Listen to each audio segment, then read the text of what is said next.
Litre by litre, the water problem grows in South Africa.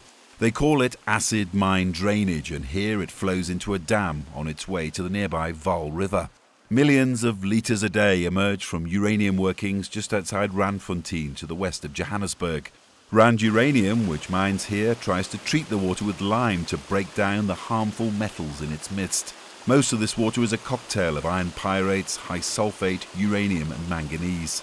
For nearly 10 years, activist Mariette Lieferink has been pounding the roads around Johannesburg. The daughter of a judge who spent her life as an ordained clergywoman is trying to tell the world about the growing problem of contaminated water in South Africa. She says the damage of 120 years of mining is largely to blame. That acid mine drainage will continue not for decades but for centuries.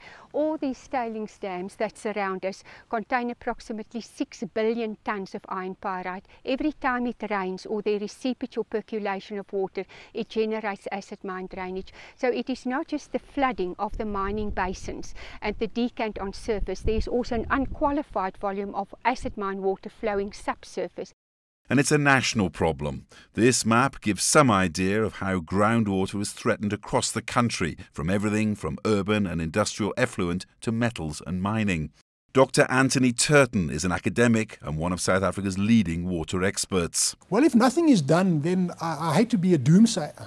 But if you join all the dots and you take the logical end conclusion of this game that we're playing, it becomes a crash and burn scenario. And it's not a crash and burn scenario as in a one train smash that happens instantaneously. It's a slow breakdown. It's a number of smaller little incidents that happen over the country.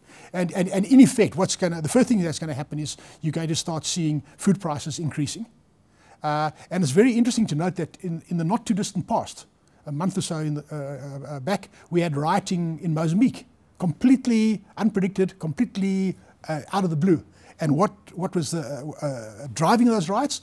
Increases in food prices, increases in water prices, increases in energy prices. So we have that element of unpredictability now in a society where we have large amounts of unemployment, large amounts of poverty, and things like energy price, water price, food price are hugely significant to the man in the street. I believe we need to have a new presidential inquiry, something like a CADESA type of approach, where you bring agriculture, industry, energy sector, all the major players, the mining sector, into one room, and you come up with this new policy platform. And that policy platform consists of water, food and energy security, and that now becomes the new initiative, because really where we're going to is a future where we're going to have to recycle. And just a simple back of the envelope calculation has told me that we need to recycle our total national water resource by 2035 1.7 times if we want to get full employment in the economy. Now that's not a mind-boggling number. 1.7, that's the recycling target. Might be 1.6, might be 1.8, but let's call it ballpark 1.7. So if recycling is our future, and if that now becomes a simple policy pronouncement from the presidential office, it being above the level of different ministers by virtue of the fact that it's an integrating supra-ministerial type of role, that becomes the policy direction, and that then unlocks resources from government, research capacity, unlocks legislative changes that we need to make to create incentives, to create sanctions for non-compliance, etc. A simple policy decision. We will recycle 1.7 times by 2035. Bingo, the problem is not necessarily gone, but at least we've started a new direction. Farmers are also feeling it. Contaminated water from nearby mines and tailings dumps seep into the soil, damaging it and cutting down yields. Many farmers in South Africa are affected by the problem of contaminated water. Many too are afraid to speak about it for fear that the association may blight their crops. What is clear is that finding enough safe water is likely to be a headache for farmers.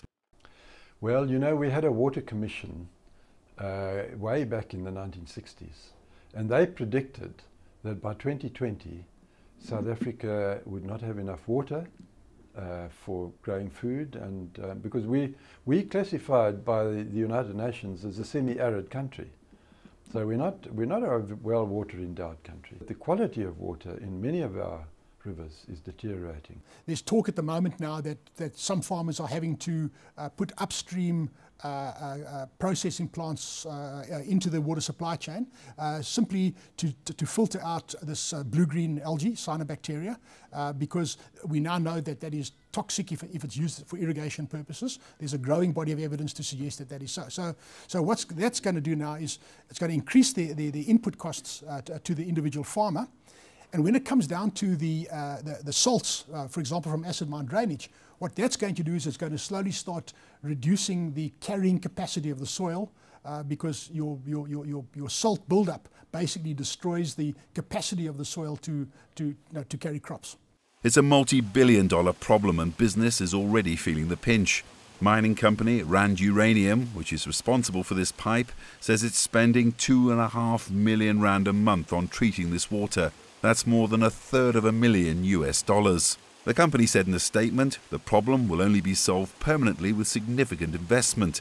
We've been doing all we can to keep the challenge under control in the short term, while participating constructively in the wider solution, which now requires a much greater level of commitment by all, including industry and government. An admission that efforts so far have been a mere drop in the ocean, in the face of a growing and worrying ocean of contaminated water.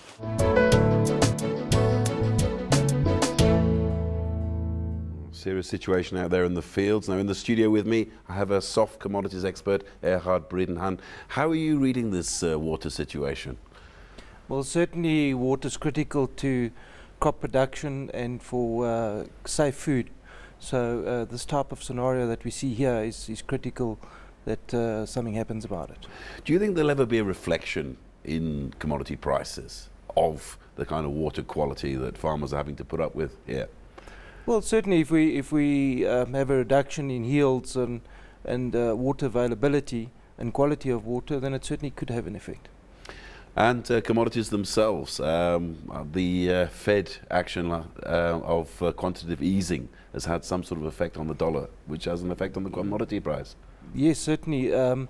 The weakening in the dollar price has certainly lend itself to firming up on maize prices and commodity prices in general.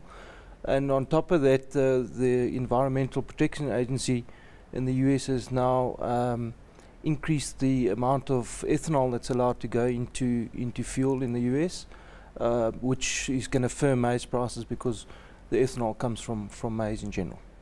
And speaking about environmental matters, I mean, one of the stories that we'd heard during the research for that water insert you've seen there was that some farmers are being told that there are some contaminants in their crops.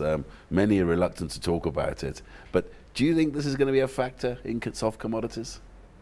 Well, certainly from a human health point of view, crop production and food production, it's critical to produce healthy food and healthy crops. And if you are using water that is contaminated, and it poses a health risk to the community in general. So what else is moving the soft commodities market?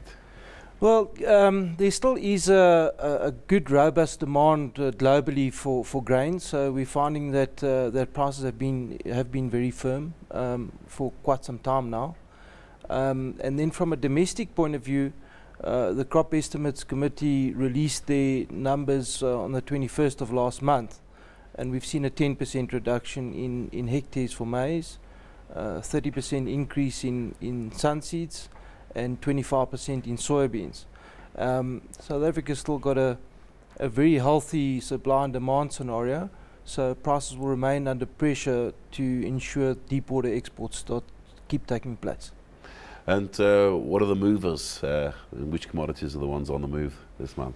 Well, certainly we've seen a very big move up in sunseed prices, basically short-term squeeze because of the shortage in sunseeds for current season, as well as a very strong move up in soybeans. That's followed by a very strong global move in soybeans due to a bullish USDA supply and demand numbers that came out earlier this week.